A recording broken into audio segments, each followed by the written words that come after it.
오늘 예배 나오신 여러분 주님의 이름으로 환영합니다. 주께서 예배하신 은혜가 풍성하기를 간절히 바랍니다.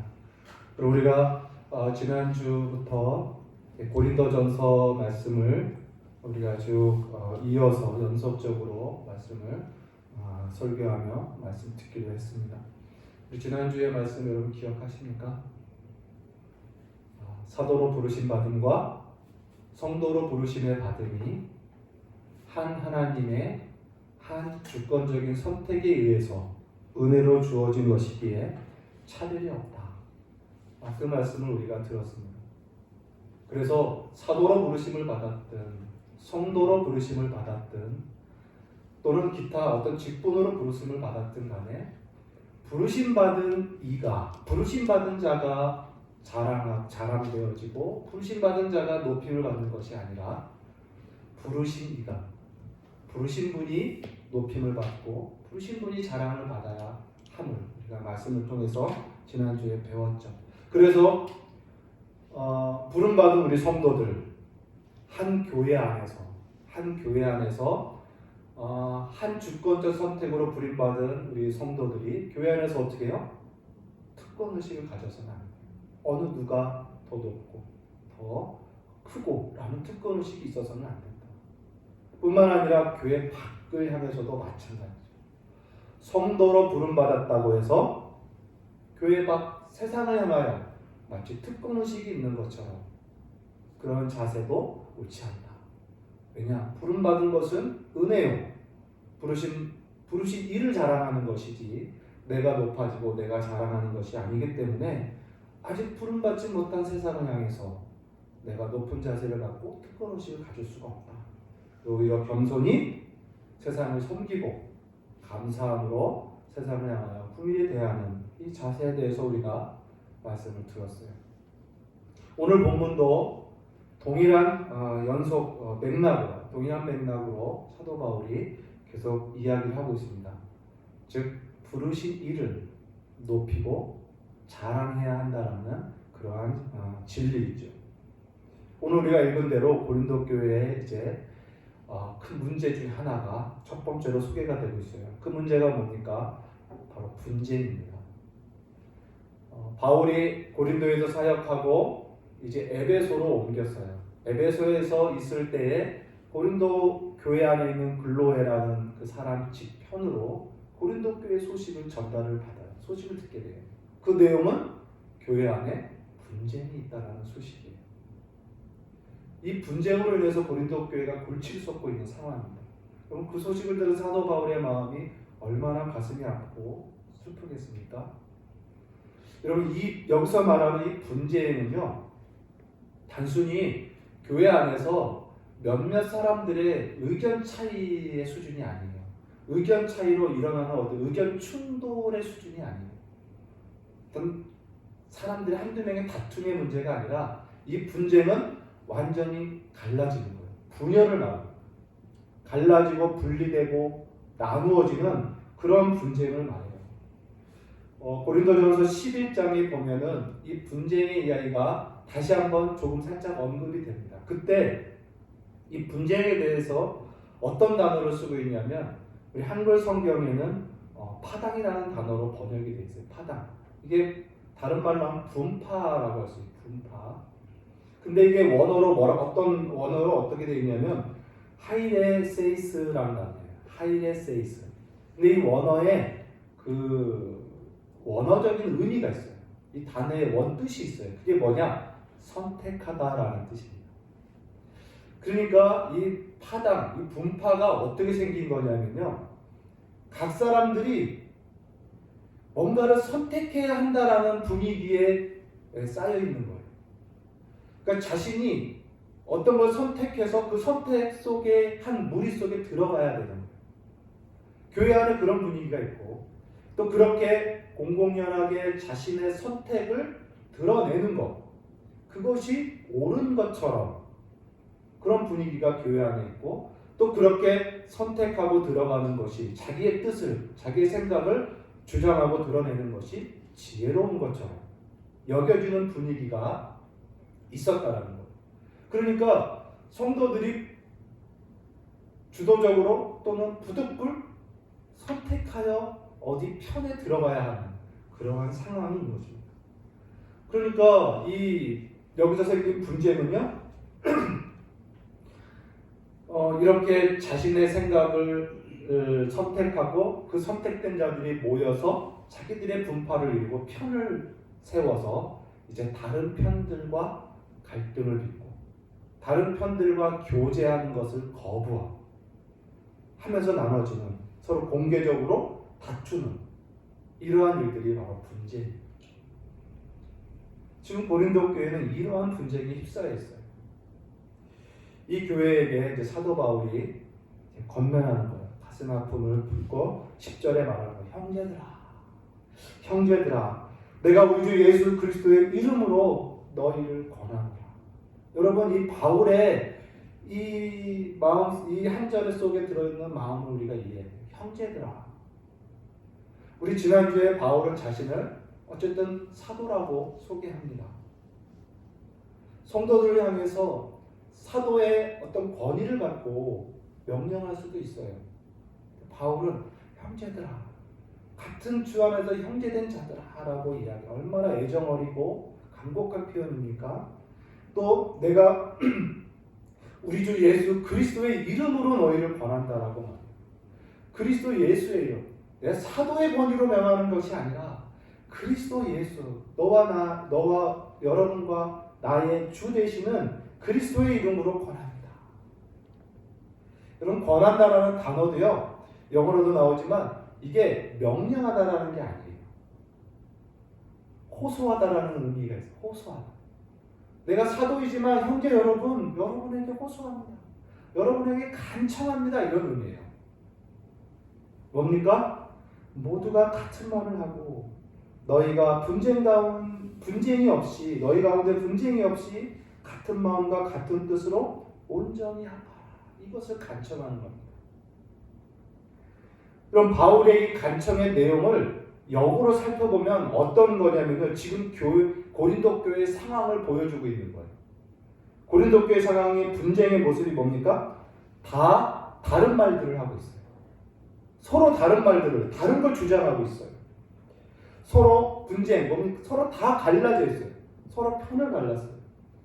다 다른 마음과 다른 뜻을 갖고 다 각각 흩어져 있는 상황이 교회의 모습이에요.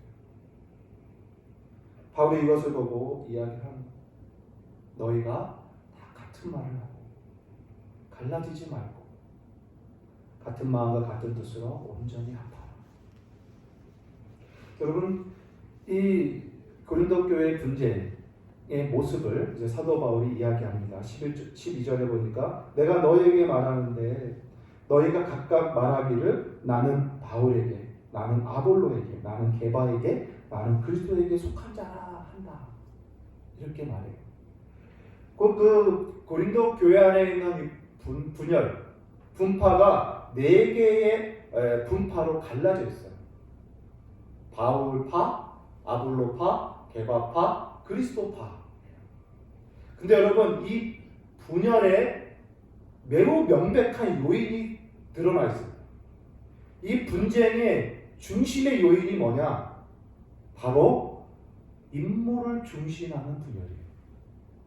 인물을 중심. 바울이라는 인물을 중심으로 한 분파가 생기고, 게바라는 인물을 중심으로 한 분파가 생기고, 아볼로 인물 중심으로 한 분파가 생겨요. 그리고 그리스도를 중심으로 한 분파가 생깁니다. 명백하게 분파의 요인은 인물을 중심하는 것. 이게 후에는 인물을 더 추앙하고 인물을 더 숭배하게 되는 사상으로 빠지게 되죠. 결국 여러분, 이 문제가요, 오늘날도 우리들이 잘 빠지는 문제예요. 오늘날 교회에도 이 문제에 잘 빠져요. 사실 초대교회 때부터 지금까지 어쩌면 정기적으로 일어났던 위험일 수 있어요. 뭐냐면 성도들의 시선이 그리스도에게서 사람에게로 옮겨지는 위험입니다. 성도들의 마음이 그리스도에게서 사역자에게 옮겨지는 것이 그런 위험에 빠지는 거예요. 지금 이 고린도 교회엔 그런 위험이 있어요. 그럼 바울파 생각해 볼까요? 바울파이들은 어떤 사람들인가? 바울은요 고린도 교회를 처음 세운 개척자예요. 개척 사역자예요. 그러니까 바울이 처음 고린도 교회를 세우고 그 헬라인들을 예수의 복음으로 회심시키면서 말씀으로 양육해 갈 때 그 처음 신앙을 시작하는 성도들의 입장에서는요 바울은 절대적인 존재예요. 바울에 입에서 나오는 가르침과 선포와 설교는요 하나님의 말씀으로 들리게 돼 있었어요. 그러니까 바울이 사역하는 동안 바울에게 영향을 받았던 신자들은 바울을 절대적으로 생각할 수밖에 없는 거 당연한 겁니다. 근데 문제는 뭐냐? 바울이 떠나네요. 1년 6개월 사역하고 바울이 떠나고 다음 사역자가 왔을 때 이제 문제가 생기는 거예요. 다음 사역자가 오고 또 그 다음 사역자들이 오니까 바울에게 영향을 받았던 사람들은 시간이 흐르면서 옛 좋은 것들에 대한 추억이 생기고 향수가 그리워지는 거예요. 옛날 좋았던 시절 그걸 생각하면서 바울의 영향력을 다시 생각하고 바울을 그리워하면서 바울에게 속한 사람들끼리 모이는 거예요. 그러면서 다음에 왔던 사역자들을 바울과 비교하고 은연중에 비교하면서 마치 다음에 왔던 사역자들은 바울에 대해서 이류 사역자로 폄하하는 마음을 가지면서 자신들을 은연중에 높이는 거죠. 오늘날로 말하면요 쉽게 말하면 이런 거예요. 교회에 그 1대 담임 목사님을 그리워하는 그러한 모습이 있을 수 있어요. 당연한 거예요. 그건 있을 수 있는 일입니다. 그에게 은혜를 받고 그를 통해서 영향을 받았기 때문에. 그래서 그 1대 담임 목사님을 그리워하고 높이고 추앙하는 사람들이 교회에 생길 수 있어요. 그런데 문제는 뭡니까? 그 인물을 중심하여서 분쟁을 일으키는 것이 문제예요. 바울을 중심으로 그 인물을 중심으로 분쟁을 일으키는 거예요. 아마 고린도 교회는요 바울 이후에 오는 모든 사역자들은 이 바울파를 다 겪었을 거예요. 바울파들. 자 아볼로파는 볼까요? 아볼로는 또 누굽니까? 바울이 떠난 이후에 온 사역자 중에 한 사람이에요. 사도행전 우리가 18장과 19장을 보면은 바울의 이야기, 아볼로의 이야기가 자세히 나오는데 아볼로는 어떤 사람이냐면요. 그 당시 이집트 알렉산드리아 출신이에요. 이 알렉산드리아라는 곳은 어떤 곳이냐면 당시에 세계 최대의 도서관이 있고요. 최고의 대학이 있는 곳이 알렉산드리아. 그러니까 그 당시 고대 철학자들이나 학자들은요. 알렉산드리아에 가서 공부하는 것이 소원이에요. 거기 가서 거기 있는 학자들과 교제하는 게 그들의 꿈이 될 정도로 알렉산드리아는 그 지식의 도시였습니다. 거기 출신이에요. 근데 바울은 어때요? 다소라는 조그만 도시예요. 소읍이에요. 거기 출신이에요. 그리고요, 이 아볼로에 대한 이야기는 어떠냐면 아볼로는요 엄청난 뛰어난 문병력과 화술이 있습니다. 말로 그를 이길 자가 없어요. 성경에 뭐라고 이렇게 있냐면 유대인들과 말로 이기는 사람이에요. 특별히 이 아볼로는요 구약 성경에 능통한 사람입니다. 그래서 구약 성경을 통하여 예수 그리스도를 증거하는데 변증력이 엄청나게 뛰어나서 당시의 유대인들, 바리새인들, 율법학자들도 아볼로와 논쟁하면 다 졌어요. 그 정도로 뛰어난 사람이에요. 논쟁, 논리, 화술, 웅변력, 게다가 열심은 엄청난 특징이 있는 사람이었습니다. 그러니 그의 사역 아래에 있던 사람들이 그의 그 화려한 화술과 그의 그 은사와 능력에 매료되고 그를 추종하게 되는 건 어쩌면 당연할 수가 있습니다. 그를 따르는 자들이 많이 생겼을 것입니다. 그럼 문제는 뭡니까? 그의 은사와 그의 탁월함에 매료되어서 결국 그 인물을 중심으로 분쟁을 삼은 것이 문제인 거예요. 개바파도 마찬가지입니다. 우리가 잘 알고 있는 개바, 예수님의 12제자 중에 수제자라고 할 정도로 유대 그리스도인들에게는 상당한 자부심이 있는 인물이에요. 그래서 개바파는요, 유대 그리스도인들이 추종하는 사람이며 또한 그러면서 교회 안에 들어온 율법주의자들이 규합해서 하나의 분파를 이루는, 그러면서 개바라는 이름을 내세워서 분파를 이루는 파의 하나입니다. 결국 그 12제자의 그 수제자라고 추앙받는 그 개바를 중심으로 또 분쟁을 일삼는 그런 문제가 생겨요. 마지막 네 번째, 그리스도파. 이 사람들의 슬로건이 뭐냐면 우리는 바울도 아니요, 개바도 아니요, 아볼로도 아니다. 우리는 사람이 아닌 그리스도에게 속한 자들이다라는 게 슬로건이에요. 그래서 우리의 주는 그리스도 한 분이요, 우리의 선생은 그리스도 한 분이다. 우리는 사람에 의해서, 사람에 의한 사역에 의해서 우리가 신앙을 유지하는 것이 아니라 오직 우리의 참 주 되시고 선생 되신 그리스도에게 직접 지도받고 인도함 받고 양육받는 성도들이다 하면서 그리스도파로 모이는 거예요. 일명 성령 직동파예요. 사람에 의한 것이 아니라 성령에게 직접 교훈을 받는 성령 직동파죠. 이들의 문제가 뭐냐면 이들이 주장하는 것 자체는 문제가 없어요, 슬로건에는. 근데 이들은 주님이 주신 교회 안의 어떤 권위들, 직분으로 통한 권위들이라든지 교회 조직을 다 거부합니다. 한마디로 탈권위주의자들이에요. 그래서 직통 계시를 강조하다가 결국 교회 역사로 보면요, 이 그리스도파라는 무리들은 교회 밖에 나가서 자기들이 교회를 세우는 이단, 분파로 빠지는 모습이 이제 교회 역사 속에 나옵니다. 어쨌든 고린도 교회 안에 일어난 이러한 분쟁에 명백하게 드러난 요인은 뭐냐? 사람을 중심으로 하는, 또는 더 나아가 사람을 추종하는, 좀 더 나아가 사람을 숭배하는 그러한 모습을 하는, 그리스도보다 사람을 더 따르는 그런 모습인 거죠. 사도 바울은 고린도 교회에 있는 이 분쟁을 이제 치유하기 위해서 그들의 그리스도에게서 사람으로 옮겨진 그들의 시선을 다시 그리스도에게로 끌고 옵니다. 그게 오늘 우리가 읽은 대로 13절 말씀이죠. 13절에 그리스도께서 어찌 나뉘었느냐? 바울이 너희를 위하여 십자가에서 못 박혔느냐?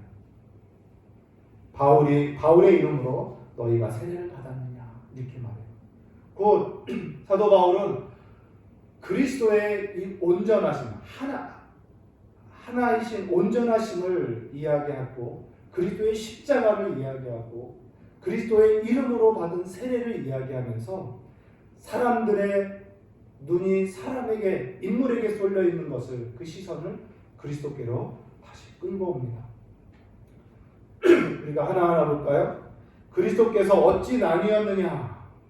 이 말은 문자적으로 보면요, 그리스도께서 어찌 조각조각 분할되었느냐 이 말이에요. 너희가 바울에게, 아볼로에게, 게바에게 속했다고 하면서 너희가 그리스도의 몸을 조각조각 찢는구나 라고 말하는 거예요. 다 머리에게 속했으면서 손이 몸 밖에 떨어져서 자기들끼리 있는 거예요. 발이 몸에 속했는데 몸 밖에 떨어져 나가서 자기들을 주장하는 거예요. 조각조각 한 몸을 조각조각 내는 행위를 사도 바울이 비난하고 있는 거예요. 두 번째, 바울이 너희를 위하여 십자가에 못 박혔느냐? 이건 무슨 말입니까? 너희를 위하여 십자가에 못 박힌 자가 바울이냐? 아볼로냐? 게바냐? 아니지 않느냐? 그리스도가 너희를 위하여 십자가에 못 박혔는 자. 너희가 받은 죄사함의 은혜, 너희가 받은 죄사함의 구원, 그것이 그리스도의 십자가의 죽으심으로 된 것이지 사람 바울이냐? 사람 아볼로냐? 게바냐? 라고 이야기하는 겁니다. 여러분, 우리의 죄사함이 예수님의 보혈로 된 것이 사역자의 그 피와 수고로 되는 것이 아닙니다. 세 번째, 그리스도의 주 되심을 이야기하는 거예요. 너희가 바울의 이름으로 세례를 받았느냐? 바울의 이름으로 세례를 받았느냐? 뭡니까? 우리가 세례를 누구의 이름으로 받습니까, 여러분? 성부와 성자와 성령의 이름으로 세례를 받는 거예요. 너희가 누구의 이름으로 세례를 받았느냐가 중요하지 누구에게 세례를 받느냐가 중요한 것이 아니다 라는 것을 이야기하고 있는 거예요. 아마 이 당시에 사람들은요, 세례를 누구에게 받느냐에 더 집중했던 것 같아요. 사도 바울이 말합니다. 세례는 누구에게 받는 게 중요한 게 아니라 누구의 이름으로 받는 거예요. 왜냐? 그 이름으로 받는다라는 것은 어떤 의미냐면 그 이름에 복종하고 그 이름의 권위 아래 순복하여 들어간다라는 의미가 세례이기 때문에 누구의 이름으로 받느냐가 중요한 거라는 거예요. 바울은 그것을 지금 이야기하고 있습니다. 오늘 이 보니까요, 이 분쟁을 부추기는 요인 중에 하나가 세례였나. 세례. 여러분, 세례는요, 기독교의 성례 가운데 매우 중요한 성례 중에 하나입니다.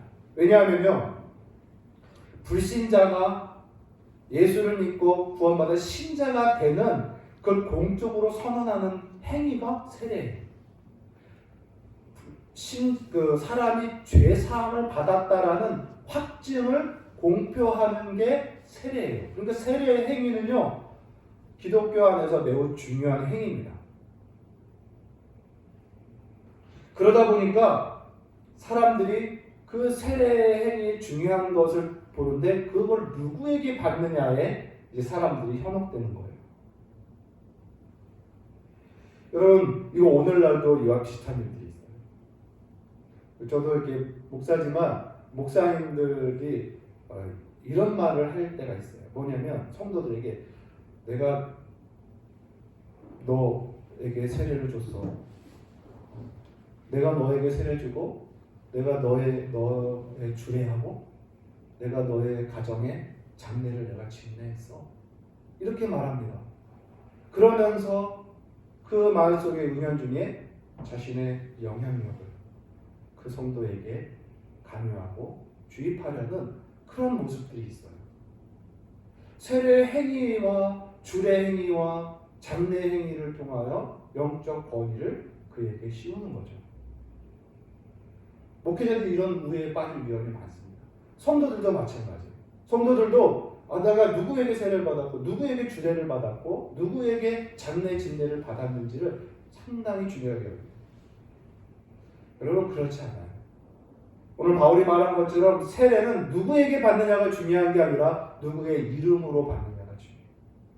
하나님과 예수님과 성령의 이름으로 받는 게 중요해요. 그래서 여러분, 초대교회 때 아까 말한 이 그리스도파라는 분파들이 많이 나갔잖아요. 정통 교회 입장에서 볼 때 교회 밖으로 나간 분파들은 이단이고 잘못된 겁니다. 그런데 거기서도 나름대로 세례가 있고 다 있었을 거 아니에요. 그들이 나중에 반성하고 회개하고 정통 교회로 돌아오는 신자들이 있었어요. 여기가 잘못된 것을 깨닫고 다시 돌아올 때 이 교회 안에서 어떤 논쟁이 있었냐면, 한번 분파에 빠졌다가 다시 정통교회에 들어오는 사람들은 다시 재세례를 받아야 된다라는 반론이 있었어요. 그때 그 당시 초대교회 때 가장 덕망이 있는 그 교부가 뭐라고 말했냐면, 아니다. 세례는 누구에게 받느냐가 중요한 게 아니고 누구의 이름으로 받느냐가 중요한 것이기 때문에 그들이 비록 분파에 빠진 분파 사역자에 의해서 세례를 받았지만 그들이 진심으로 성부와 성자와 성령의 이름으로 세례를 받았다면 재세례할 필요가 없다 라고 했어요. 그래서 그들을 다 받아준 적이 있어요. 물론 그것을 싫어해서 다시 나간 분파가 재세례파라는 분파가 있고 오늘은 어떤 교단의 조상이 되죠. 교회 역사가 그래요. 그래서 우리 개신교가 천주교의 영세를 이렇게 받는 거예요. 그들도 성부, 성자, 성령의 이름으로 세례를 받았기 때문에 우리가 여기 와서 다시 세례를 주지 않고 그 세례를 인정하는 겁니다. 그들의 신앙 고백을 올바로 분별한 후에 그렇게 해요. 근데 이 당시 사람들은 그 행위에 자신의 권위와 영향력을 강조하는 모습들이 있어요. 여러분, 사도 바울은 어땠습니까? 오늘 보니까 너희가 바울의 이름으로 세례를 받았느냐 하면서 14절과 15절, 16절을 보면 나는 그리스도와 그리스도와 가이오 외에는 아무에게도 세례를 주지 않았다. 난 이게 너무 감사하다라고 얘기해요. 그러다가 16절에 또한 스데반의 집사람에게 세례를 베푼 것 외에 내가 기억나지 않는다라고 얘기해요. 전부 다 회당장이죠. 고린도 교회 회당장 그리스도와 스데반입니다. 근데 여러분, 이 표현력을 보면요, 우리가 문장력을 잘 보면요, 바울이 만약에 이 세례 행위가 그 세례를 주는 자가 중요한 것이라면요, 바울은 이 행위를 부지런히 했을 거예요. 세례 주는 자가 중요한 거라면 사도로서 부지런히 세례를 줬을 겁니다. 근데 바울은 그렇지 않아요. 오히려 이 문해력을 보면요, 어떠냐면요, 바울이 처음에 자기가 세례를 준 자를 그리스도 가정만 생각이 날 정도예요. 그러다가 기억력을 짜내보니까 스데반의 집도 생각이 난 거예요. 그 정도로 바울은 세례 주는 일에 대해서 그렇게 유념하지 않았던 거예요. 기억을 짜낼 정도로, 그래야만이 생각날 정도로 세례 주는 일에 유념하지 않고, 바울이 뭐라고 말합니까? 마지막 10절에 그리스도께서 나를 보내심은 세례를 베풀게 하려 함이 아니요 오직 복음을 전하게 하려. 바울의 관심은 복음을 전하는 거였어요. 하나님의 말씀을 편만하게 증거하는 거예요. 하나님의 말씀을 풍성하게 성도들을 가르치는 거예요. 이것에 바울의 관심이 있었지, 세례를 주는 행위와 거기에 드는 그런 어떤 것에 대해서 그가 유념하지 않았음을 이야기하고 있는 것입니다. 여러분, 이렇게 고린도 교회에 있는 이 교회의 이 분쟁, 이것을 우리가 이해하고 오늘날 우리도 우리의 주 되신 예수 그리스도에게서 시선이 옮겨져서 사람에게, 특별히 사역자에게 시선이 옮겨지고 마음이 그들에게 옮겨지는 것은 올바른 신앙이 아니에요. 우리의 주는 예수 한 분, 그리스도만 충성하고 그리스도께만 우리가 헌신하는 것이 온전한 신앙이에요. 사도 바울이 그래서 너희가 다 같은 말을 했으면 좋겠다. 서로 다투지 않았으면 좋겠다. 갈라지지 않았으면 좋겠다. 다 같은 마음과 같은 뜻으로 다시 하나 되었으면 좋겠다. 우리가 사도행전 공부했지만 사도행전 초대교회의 가장 아름다운 모습이 뭡니까? 그 많은 인원들이 다 한 마음과 한 뜻이 되어 서로 물건을 통용하는, 자기 물건을 자기 거라고 주장하는 사람이 한 사람도 없는 교회였어요. 너와 내가 굳이 구별되지 않아. 내 물건, 네 물건이 굳이 구별되지 않을 만큼 한 마음과 한 뜻, 한 사람같이 서로 사랑하며 섬겼던, 화평했던 교회를 우리가 다 배웠습니다. 바울은 다시 그러한 교회가 되도록 이야기를 하고 있는 거예요. 여러분, 우리의 신앙생활에서요, 정말 중요한 원리가 뭐냐? 바로 화평입니다. 화목이에요. 신자 개인의 신앙에서도 중요하고요, 교회 공동체에서도 중요해요. 화평. 왜냐? 이 화평이 그 신앙의 개인 신자의 신앙을 안전하게 해줘요. 교회의 공동체를 이 화목이 안전하게 지켜줍니다. 반대가 뭡니까? 화목의 반대가 시기, 질투, 다툼, 미움, 싸움, 이런 거예요. 여러분, 이것은요, 신자 개인의 입장에서도 안전하지 않아요. 신앙에 있어서. 교회 공동체도 마찬가지. 그러므로 개인과 교회 공동체 신앙의 안전을 좌우하는 것은 화목입니다. 화평이에요. 그래서 그리스도께서 우리를 구원하시고 우리를 화평케 하시고 화평의 사람들로 우리를 부르시고, 사랑하는 성도 여러분, 오늘 바울이 이 분쟁 앞에 성도들에게 교훈하면서 아까 처음에 외쳤던 그 말을 생각해봐요. 형제들아, 형제들아. 여러분, 사도 바울은 자기가 사도임에도 불구하고 성도들하고 너와 나는 형제라는 걸 이야기해요. 예수 안에서 형제임을 강조하고 있습니다. 자, 여러분, 우리가 한번 생각해봐요. 육신의 형제들을 생각해봐요. 여러분의 혈통의 가족들, 혈통의 형제들을 생각해봐요.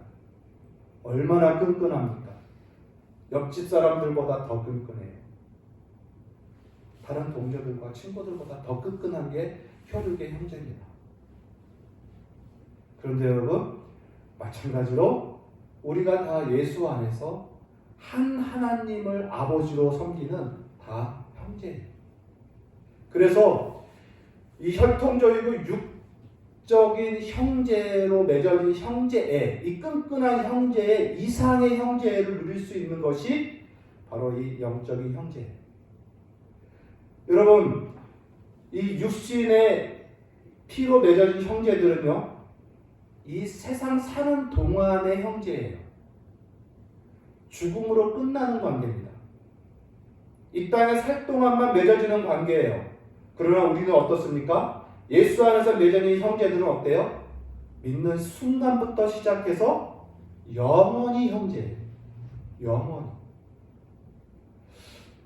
저는 이 그리스도 예수 안에서 형제, 우리가 서로 형제입니다라고 얘기할 때 많은 사람들이 영적 형제에 대해서 상당히 피상적으로만 생각해요. 맞는 말이고 좋은 말인 건 알지만 와닿지가 않아요. 피상적으로. 근데 여러분, 절대 그렇지 않습니다. 저와 여러분이 전혀 무관한 관계없는 저와 여러분이 예수 안에서 어떻게 한 형제가 됐냐면요, 이것은 피상적인 것이 아니라 역사적인 사건을 통하여 우리 모두에게 실제로 이루어진 변화예요. 역사적인 사건을 통하여 저와 여러분에게 이루어진 실제적 변화입니다. 바로 하늘에 계신 하나님의 아들, 보이지 않는 하늘에 계신 하나님의 아들이 땅에 있는 우리 사람들과 똑같이 사람으로 되셔서, 하늘에 계신 하나님이 우리와 사람이 되셔서 사람인 우리와 형제를 맺으셨어요. 그게 예수님이에요. 예수님이 사람으로 태어나시면서 사람들과 한 형제가 되므로 한 육신에서 난 혈통과 같이 형제가 되어서 이제 사람인 우리가 이 사람의 상태에서 하나님의 자녀들로 다 입적된 거예요. 한마디.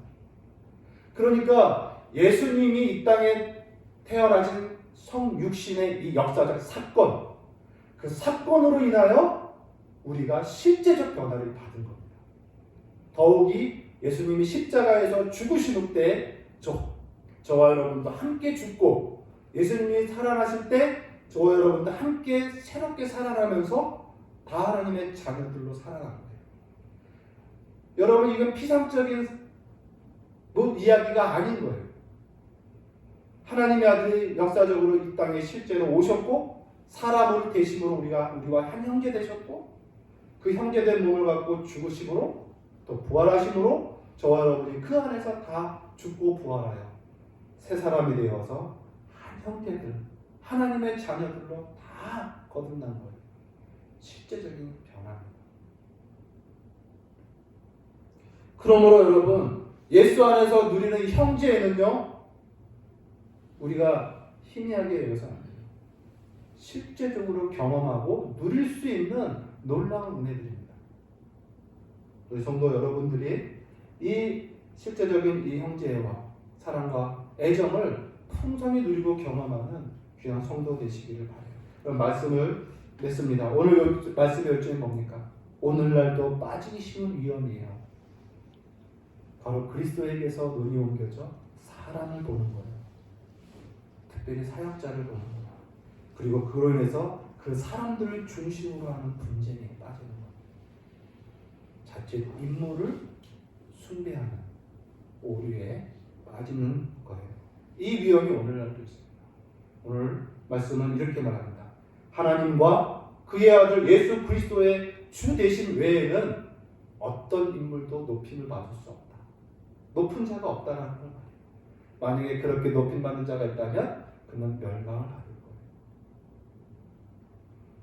우리의 주는 예수 그리스도와 하나님 한 분이지. 우리의 죄를 위해서 죽으신 십자가에서 죽으신 분은 바로 예수님 한 분뿐이에요. 어떠한 사역자도 죽지 않고 죽어도 아무 효력이 없어요. 그러므로 교회는 이 그리스도 한 분, 이 그리스도 한 분이 머리가 되시고 교회는 그의 몸인 거예요. 하나의 몸인 거예요. 나눠질 수 없어요. 조각조각 흩어질 수 없음을 오늘 성경은 우리에게 가르쳐줍니다. 저와 여러분은 다 지체예요. 한 몸에 붙은 지체입니다. 사랑하는 성도 여러분, 우리 교회, 우리 고용스러운 교회도 오직 예수 그리스도만 바라보시고 예수 그리스도께만 마음을 두시고 예수님과 그의 아버지 하나님만 높이시는 그런 교회와 성도님이 되시기를 바라요. 사역자들이 또 다른 인물이 자랑이 되고 높임을 받아서는 안 돼요.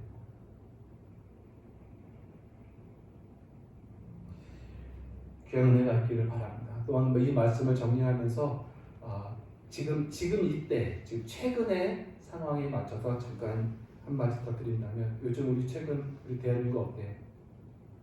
대선 전국에 있어요. 대선 전국에 있다 보니까 우리 신자들도 각자가 지지하는 사람들이 다 있어요. 다 다를 겁니다. 이것은 당연한 거예요. 그런데 문제가 뭐냐? 이 자신이 지지하는 것을 너무 강조하고 너무 자랑하다 보니 한몸된 교회 안에서 다투고 싸우고 불목하게 되고 나중에 원수까지 되는 모습들이 일어나는 거예요.